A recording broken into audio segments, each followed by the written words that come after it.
அனைவருக்கும் வணக்கம்.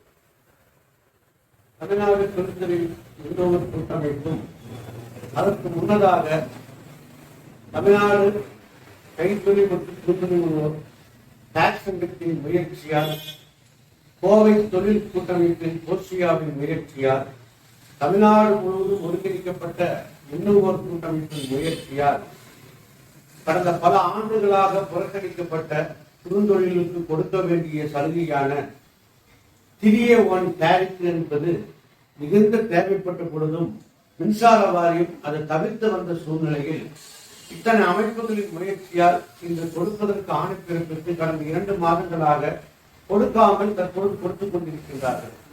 அந்த டேரிஃபின் பிரகாரம் இந்த மின்சார இணைப்பு வழங்குவதற்காக மின்சார வாரியம் அவர்களாகவே தங்கள் கம்ப்யூட்டர் மூலமாக ரிஜிஸ்ட்ரேஷன் செய்து அதன் பிரகாரம் அந்த இணைப்பு மாற்றுவதற்கான நடவடிக்கை தற்போது மின்சார வாரியம் இறங்கியிருக்கிறது.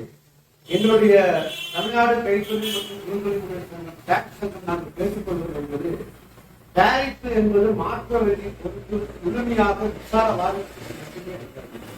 காரணம், அவர்கள் சாப்ட்வேரில் மாற்றிவிட்டு தமிழ்நாட்டில் இருக்கின்ற ஆயிரக்கணக்கான குறுந்தொழில் நிறுவனங்களுக்கு 12 கிலோவாட்டுக்கு பயன்படுத்துகின்ற மின்சாரத்தை பயன்படுத்தி தொழில் முனைவோருக்கு 3B1 மாற்றித்தர வேண்டும் என்பதே எங்கள் டாக்ஸ் சங்கத்தின் நீண்ட நாள் கோரிக்கையாக நாம் தொடர்ந்து வலியுறுத்திக் கொண்டிருக்கிறோம். டேரிஃப் மாற்றியும் இன்று வரைக்கும் பல்லாயிரக்கணக்கான குறுந்தொழில் முனைவோர்கள் அரசு அறிவித்த அந்த பயன்பாட்டை பெற முடியாமல் தவித்துக் கொண்டிருக்கின்றார்கள். நடைமுறை சிக்கல் என்பது அவர்களாக முன்வந்து அந்த கம்ப்யூட்டர் மையத்தில் போய் மாற்றுவது என்பது பல சிக்கலை தொடர்ந்து உருவாக்கி கொண்டிருக்கிறது. ஆகையால் சாப்ட்வேரை மின்சார வாரியம் மாற்ற வேண்டும். மாற்றி அந்த 12 கிலோவாட்டுக்கு மின்சாரத்தை பெற்றவர்களுக்கு கொடுப்பதற்கு உரிய நடவடிக்கை எடுக்க வேண்டும் என்று எங்களுடைய டாக்ஸ் சங்கத்தின் சார்பில் நாங்கள் கேட்டுக்கொள்கிறோம்.